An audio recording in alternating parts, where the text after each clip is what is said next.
laing thoan phai neka len ti kadang jai toya tu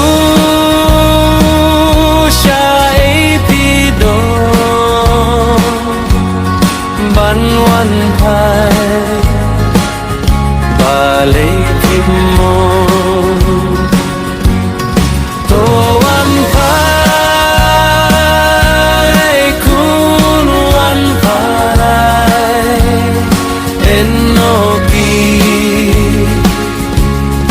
jing kuslai shanoya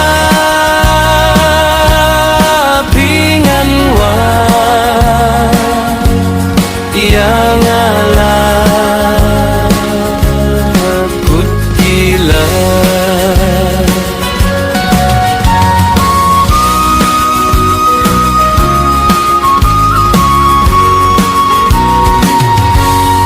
hajing ing basosat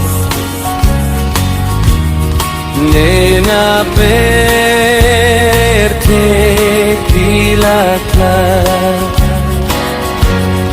durut mat mam yo isu nalaing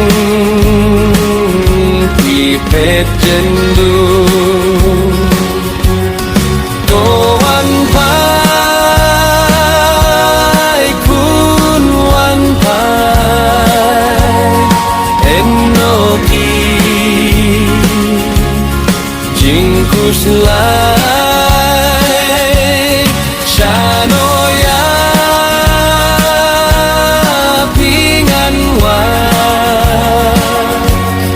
yang ala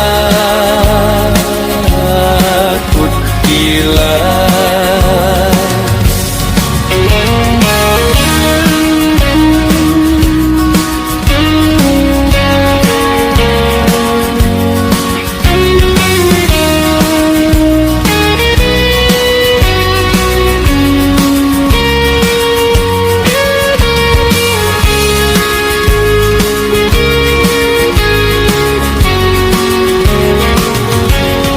marwenga shulenga tokren kun yalai pa bantip kun no pilo toya tu share kido tuan pai kun wan pai enoki jing kuslai